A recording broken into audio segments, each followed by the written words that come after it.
I'm a barber in hell. These are some of my stories. People think hell is fire. It's not. At least, not all of it. I've seen oceans made of ash, forests where the trees scream when the wind blows, and cities built from black stone so old they seem to remember every sin ever committed. And in the middle of one of those cities sits my barber shop. The sign above my door reads, "The Last Cut." The letters are carved into bone. I don't know who put them there. I don't know how long I've been here. I only know that every morning, the bell above the door rings, and another customer walks in. Some are murderers. Some are thieves. Some are people who made mistakes so small, I can barely understand why they're here. Hell isn't fair. I've learned that much. I suppose I should introduce myself. My name is Elijah Mercer. Back on Earth, I was a barber for 32 years. I owned a little shop in Maine. Nothing special. 3 chairs, old radio, coffee that could strip paint off a wall. I loved my job. A haircut is an intimate thing. People tell barbers everything. I knew who was cheating on their wives. I knew who was sick. I knew who had just gotten fired. I knew who planned to ask their girlfriends to marry them. I listened. I cut. I swept up hair. Then one winter night, I locked my shop, stepped outside, and got hit by a drunk driver. That was it. No tunnel. No angels. I woke up in a black chair in a black barbershop. A man in a red suit stood beside me. He smiled. "Welcome to hell," he said. I laughed. Then I noticed his eyes. They weren't eyes. They were burning coals. "You'll be cutting hair now." "For who?" "For everyone." I tried to leave. The door wouldn't open. I smashed a window. There was nothing outside. Not darkness. Nothing. An endless emptiness. The man smiled. "You can only leave when your work is finished." "When will that be?" He laughed. "I've been asking that question for 10,000 years. Then he walked out. I haven't seen him since. That was a very long time ago. Or maybe it was yesterday. Time doesn't move correctly here. But over the years, I've had customers, and some of them still keep me awake. The man with no reflection. One evening the bell rang. A tall man walked in. Expensive suit. Perfect smile. Not a speck of dust on him. He sat in my chair. Just a trim. I wrapped the cape around him. Then I looked into the mirror. There was no reflection. The chair was empty. I froze. The man smiled. "Something wrong?" I swallowed. "No." I began cutting.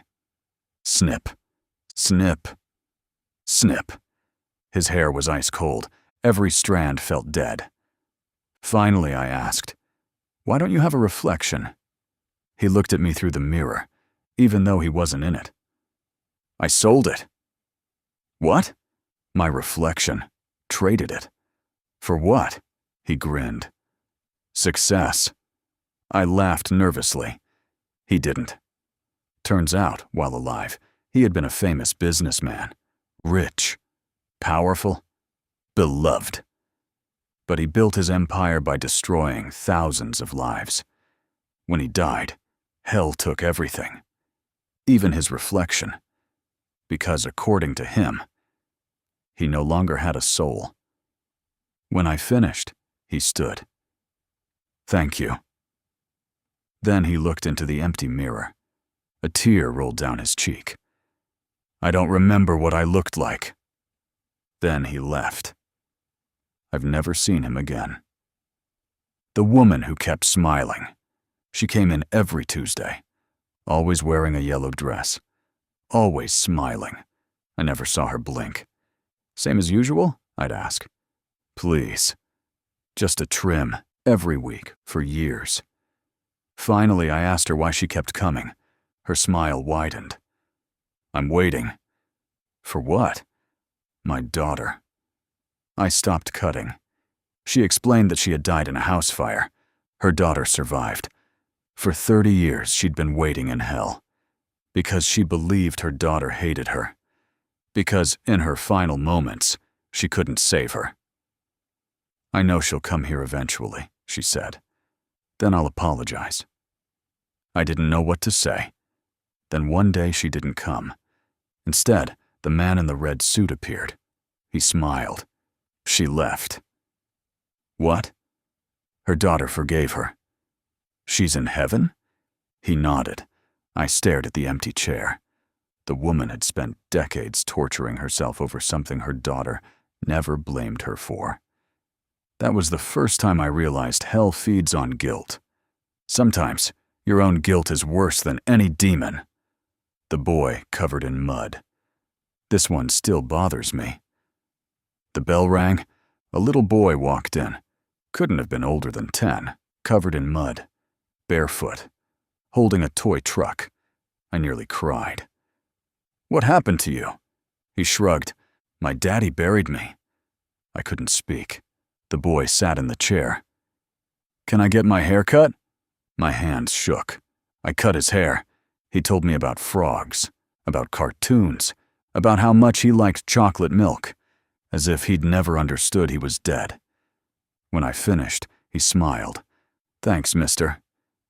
Then he asked, "Do you know where my mommy is?" I didn't.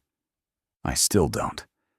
After he left, I couldn't work for days. I sat alone in the shop. I hated hell. I hated whoever designed it. Mostly, I hated that little boy had ended up here at all. The thing wearing my face. One night, long after the city had gone silent, I heard knocking. Not at the door. Under the floor. Knock, knock, knock. I ignored it. Knock. Knock, knock. Finally, the trapdoor in the back room slowly opened. Something climbed out. It looked exactly like me. Same face, same gray hair, same eyes.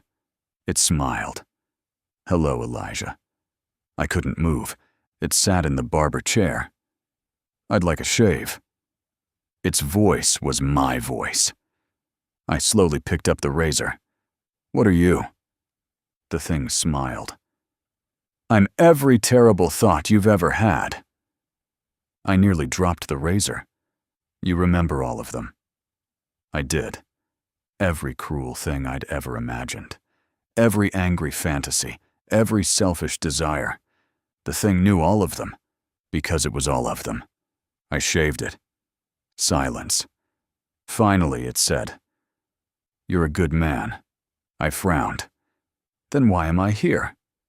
Its smile vanished. "Who said you were?" The room went cold. I looked up. The chair was empty. The thing was gone. I still think about that. Maybe I'm not dead. Maybe I'm in a coma. Maybe this is punishment. Or maybe I really do belong here. I don't know. The barber across the street. I thought I was alone. Then one day, I looked out the window. A shop stood across the street. It had never been there before. The sign read, "Second Chance Barbers." A man stood in the doorway. He looked exactly like me, older, tired. He waved. I walked outside. The street had never allowed me to leave before. But now it did. The other barber smiled. "About time." "Who are you?" "You." I laughed. He didn't. He invited me inside. The shop looked exactly like mine. Every crack, every chair, every photograph. Then he said something I'll never forget. "There are thousands of us." "What?" "One barber for every version of your life." I stared at him.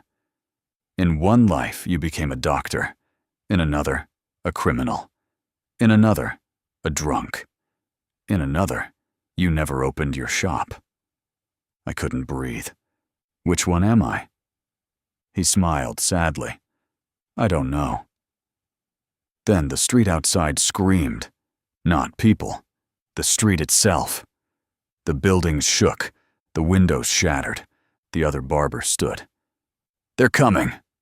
"Who?" He looked at me. "The customers who never leave." Then the door exploded inward, and something with hundreds of faces crawled into the room.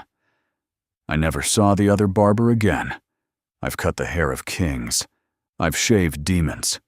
I've listened to confessions that would make your blood freeze. And every night, when I lock my shop and turn out the lights, I ask myself the same question. Am I a prisoner? Or am I simply waiting for my own haircut? Because in the back of the shop, behind a black curtain, there's another barber chair. I've never sat in it. I've never looked at it for too long. But every morning, there's fresh hair on the floor around it. Gray hair. My color. And sometimes, very late at night, I hear scissors. Snip. Snip. Snip!